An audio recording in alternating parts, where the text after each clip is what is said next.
This Tuesday is the confirmation hearing for Pete Hegseth as Secretary of Defense. He was Fox TV host and was in the National Guard. But this guy is scary. So scary that Senator Warren, who'll be part of the Armed Services hearing, wrote a 33-page letter asking tons of questions about tons of issues. So let's take a look at some of them. There's the basic level of competence. He ran 2 small vets groups into the ground with financial mismanagement. So how is he qualified to run an almost $1 trillion organization that already can't pass an audit? And then there are multiple reports about his excessive drinking, including several times when he was so sloshed, his staff had to carry him out.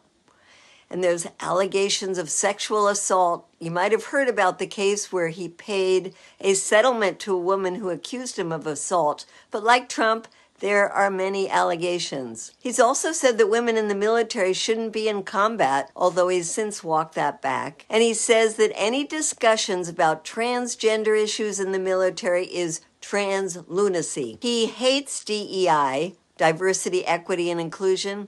He says that the woke crowd in the military is so obsessed with affirmative action that they won't stop until trans, lesbian, black females run everything. That's why he says that any general involved in that woke crap should be fired.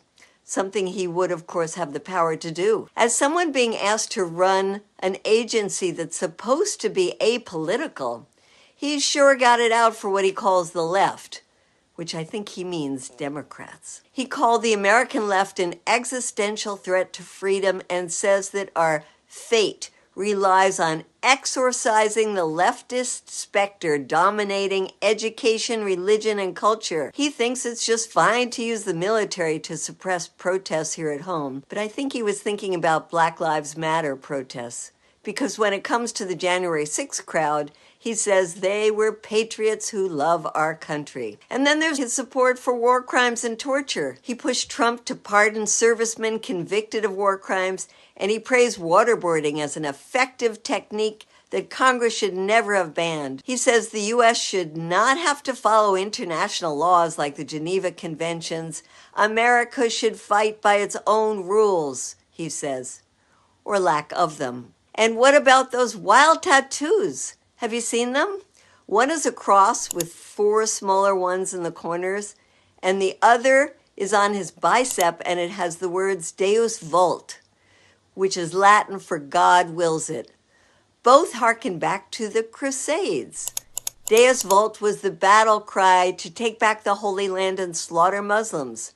They're symbols that are very popular with groups on the extreme right. Hegseth says criticism of his tattoos is anti-Christian bigotry. Well, the National Guard was so concerned about those tattoos that they excluded him from guarding Biden during Biden's inauguration. Hegseth is definitely a Christian nationalist and an Islamophobe. He wrote in his book Christian Crusade that Muslim immigrants threatened the traditional Christian fabric of the United States. He warned about the high Muslim birth rates in states like Michigan, New York, and Minnesota, and complained about the number of Muslim Americans elected to office in the United States.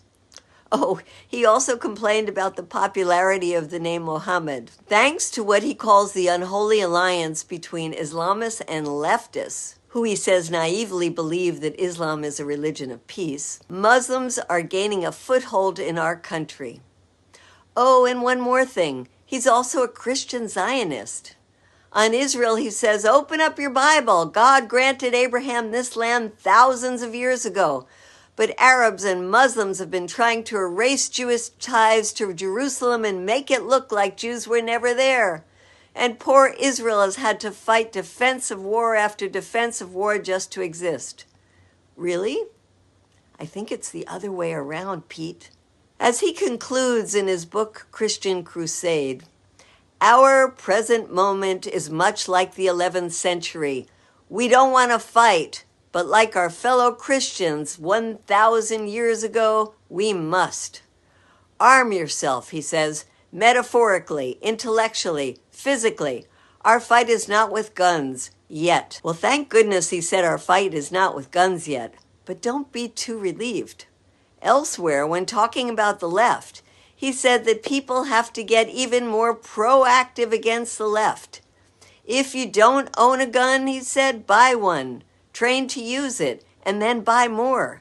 And if you're not in good physical condition, well, get off the couch and get into shape. We will not save America from our keyboards. We're going to have to get out, pound the pavement, and out-hustle the left. So it's Muslims and leftists he's after. He ends his American Crusade book by saying, "See you on the battlefield. Together, with God's help, we will save America. Deus Vult." Oh my. Let's hope that God wills him not to be confirmed as Secretary of Defense. This guy is really scary.